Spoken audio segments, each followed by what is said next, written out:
ओम नमो नारायण। दोस्तों, मैं हूं आपका दोस्त शिव शक्ति। तो आज मैं आपके सामने जो टॉपिक लेकर आया हूं, आजकल का मुद्दा जो लेकर आया हूं, आपने आजकल न्यूज़ में या अखबार में या किसी के मुंह से या कोई वीडियो बहुत सारी देखी होंगी। तो जो मेन टॉपिक जो मैं लेकर आया हूँ उसका नाम है वक्फ बोर्ड। इस टॉपिक के ऊपर वीडियो बनाने का सिर्फ एक ही मकसद है, क्योंकि मुझे ही नहीं पता था कि बस सुना है वक्फ बोर्ड पर पता ही नहीं है क्या चीज़। तो वही मैं आपके सामने रखना चाहता हूँ। तो शुरुआत करते हैं।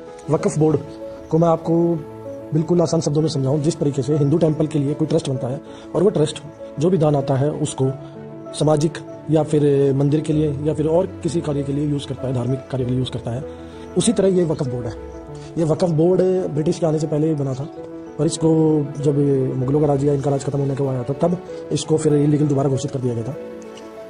पर अंग्रेजों आने के बाद जो बहुत मशहूर है डिवाइड एंड रूल पॉलिसी लाने के लिए, तो उन्होंने 1919 में इसको दोबारा इसको सहमति दे दी। ठीक है, इसके आगे चलते हैं। आगे की बात ऐसी है, 1954 में इसमें फिर अमेंडमेंट हुआ, 1991 में फिर अमेंडमेंट हुआ, ये जो अमेंडमेंट 2013 में फिर अमेंडमेंट हुआ। ये जो अमेंडमेंट हुए हैं इसमें 3-4 बार, ये सारे के सारे अमेंडमेंट इस तरीके के अमेंडमेंट है कि वक्फ बोर्ड को ये और ज़्यादा स्ट्रॉन्ग बनाते हैं। ठीक है, आप समझ रहे हैं मेरी बात? मतलब ये जो सरकार ने जो अमेंडमेंट लाई है वो वक्फ बोर्ड को और ज़्यादा स्ट्रॉन्ग बनाते हैं। ठीक है, वक्फ बोर्ड के अधिकार और वो मैं बताता हूँ आपको। एक्चुअली वक्फ 1954 में जो मैं आपको अमेंडमेंट कह रहा हूँ उसमें क्या अमेंडमेंट आया गया, उसमें ये आया कि जो वक्फ बोर्ड है ये स्टेट वाइज है, उनके ऊपर एक लाया गया वक्फ काउंसिल कि यहाँ पहले यहाँ मुद्दे होंगे, फिर उसके बाद वहाँ पे सुनवाई होगी उसकी, फिर वहाँ से फैसला आएगा। ठीक है, अब इसमें कुछ पॉइंट मैं आपको बताता हूँ। इसमें ये रहता है कि इसमें अपनी प्रॉपर्टी कोई भी उनके अल्लाह के नाम से दान कर सकता है। पहली चीज़, कोई भी गैर मुस्लिम आदमी भी इसमें दान कर सकता है। दूसरी चीज़ होगी ये सारी प्रॉपर्टी उनके नाम चली जाएगी और वो इसको केयरटेक करेंगे। और एक और हैरानी की बात बताऊँगा, आप सुन के आपके हिल जाओगे। अपने इंडिया में 3rd नंबर की जो प्रॉपर्टी होल्ड करती है जो संस्था, उसका नाम वक्फ बोर्ड है। पहले नंबर पे अपनी आर्मी आती है, फिर रेलवे आती है और फिर ये आती है। खुद सोच के देखो कितनी प्रॉपर्टी है इनके पास। अब बात करते हैं इतनी प्रॉपर्टी आई कैसे।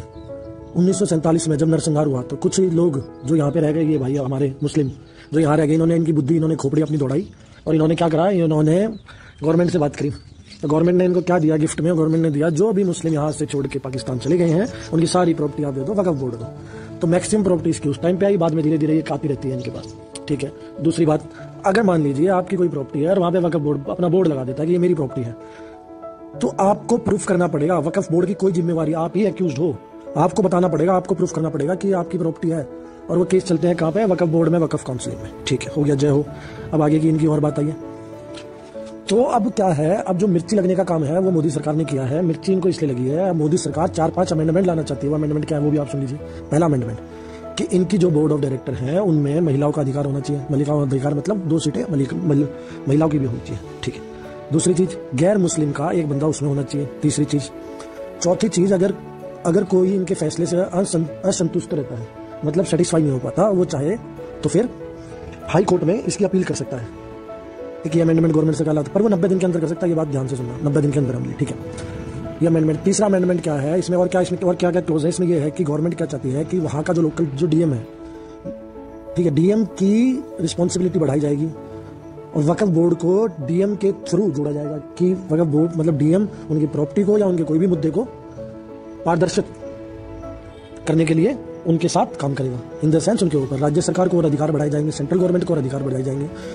तो इस तरीके का अमेंडमेंट गवर्नमेंट लाना चाहती है। अमेंडमेंट लाने का मुद्दा बहुत सही है और मैं इससे ना बिल्कुल सहमत करता हूँ यार। मतलब मेरे कान खड़े, मेरे को समझ में नहीं आता यार, हम इतनी ज़्यादा पॉपुलेशन से घटते जा रहे हैं और ऊपर से अब ये नया किस्सा अलग अलग किस्से घटते जा रहे हैं हमारे आगे। ऐसा लगता था झूठ की दुनिया में सोते आए हैं आज तक, सिर्फ झूठ ही झूठ होता है और कुछ नहीं यार। वैसे तो इनके पास जगह नहीं है, गवर्नमेंट के पास किसानों की जगह ये छीनने के लिए तैयार बैठे हैं कि इनके पे कब्जा कर दो। यार तुम वहाँ पे जाके क्यों, मतलब क्यों नहीं एक्वायर कर रहे हो उनकी जगह पे? तुम किसानों की जगह एक्वायर कर सकते हो आके, यहाँ पे तुम लट मार सकते हो, इनको सब कुछ कर सकते हो। ये गवर्नमेंट मतलब दोगला खेल है ना। मतलब इन सरकारों से ना मैं तंग आ चुका हूँ। मैं ये सब बातें आपके सामने इसलिए रख रहा हूँ क्योंकि आप लोगों को सबको समझना पड़ेगा। जो चीज़ें हमारे साथ हैं हमें उनका साथ देना पड़ेगा। वक्फ बोर्ड, मैं तो ये कहता हूँ कि अमेंडमेंट ऐसा लाना चाहिए कि इनकी सारी प्रॉपर्टी ली जाए और ये सारी की सारी प्रॉपर्टी पे गवर्नमेंट गरीबों को और हॉस्पिटलों को और ये जो आपके बहुत मतलब यार स्कूल हैं, बहुत सारी चीज़ें, वो सुविधाएं दी जाए।